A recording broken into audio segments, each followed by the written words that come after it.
Outside the towering glass building of Davenport Enterprises, the cold New York wind cut straight through the thin jacket of Elias Turner, a quiet single dad who worked nights as a janitor. His shoes were worn, his life was heavy, and his daughter, Clara, was the only bright spark keeping him going. Elias arrived every night at 9 p.m., long after the wealthy executives had gone home.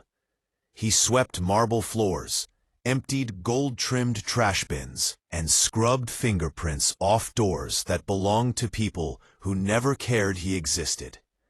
But this night, something strange happened. A photo he never expected.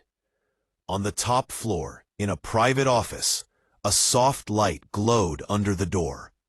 Elias thought everyone had left, but when he gently knocked, there was no response.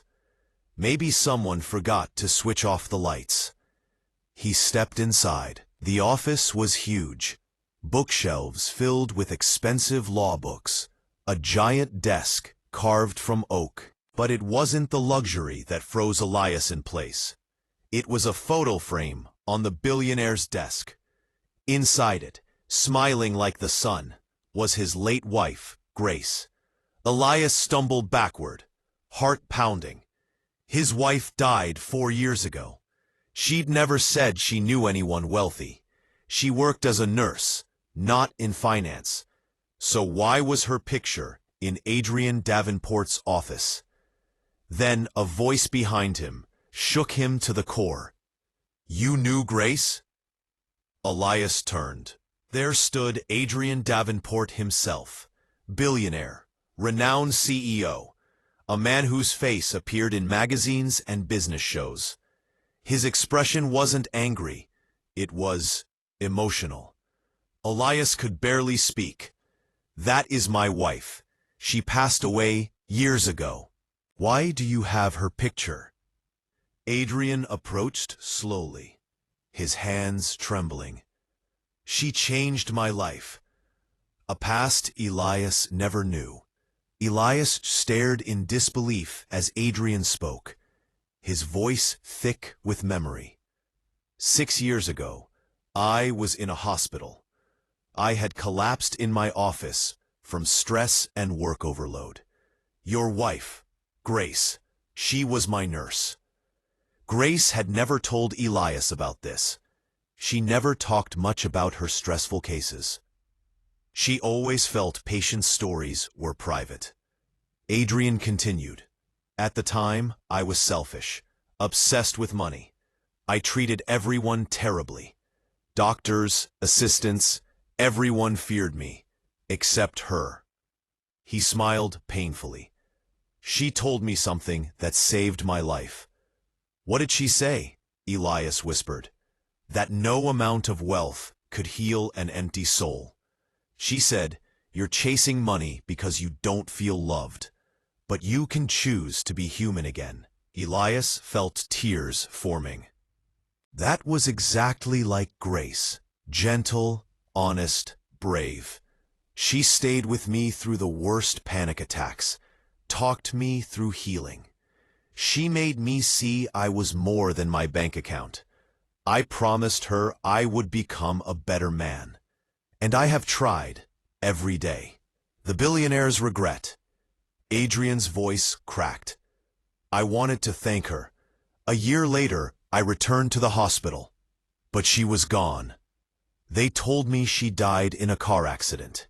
He lowered his head. I never got to thank the woman who saved me. I never even knew her last name.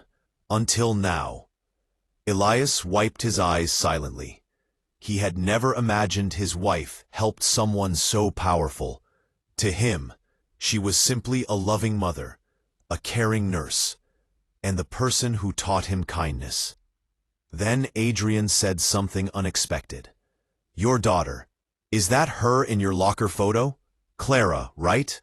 Elias nodded slowly. "I see her sometimes when you pick her up after work. She looks like Grace. She deserves a future as bright as her mother."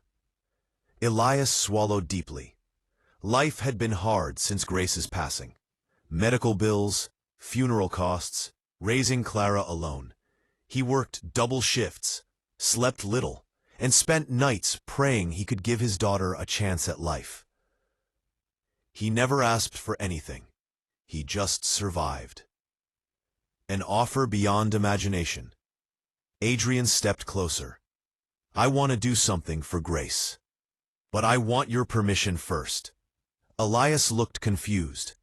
For Grace or for us? For both, Adrian smiled softly. He walked to his desk and pulled out a document. I want to pay for Clara's education. All the way through college. Full scholarship. Whatever she dreams, she should have it. Elias staggered. I can't accept charity. I'll repay. This is not charity, Adrian cut in gently. Grace didn't save my life for money. She saved it out of kindness. Let me honor her by helping the daughter she loved more than anything. For the first time in years, Elias felt the weight of the world lift from his shoulders. Grace's love was still working miracles. But Adrian wasn't finished. And I want to offer you a full-time position here, not as a janitor. I've seen your punctuality, your integrity. You deserve more. How would you feel about managing building operations? Better hours, good pay, health benefits for your daughter. Elias leaned against the desk, overwhelmed. But why me? You don't even know me. Adrian pointed to the photo of Grace. I know who she chose, that's enough. Grace's legacy. Months passed, and things changed. Elias became a respected employee, wearing a suit instead of a uniform. Clara entered a private school on a scholarship, and dreamed of becoming a doctor, like her mother inspired her to be. Sometimes she visited Adrian in his office, who treated her like family. Together, the three of them would smile under the framed photo of Grace, which remained exactly where it belonged. Not because she saved a billionaire, but because she believed every life has value. And through her kindness, she built a future for her husband and daughter she never got to see. Moral: kindness leaves a legacy money can't buy. Sometimes the smallest good deed becomes the greatest miracle in someone else's life.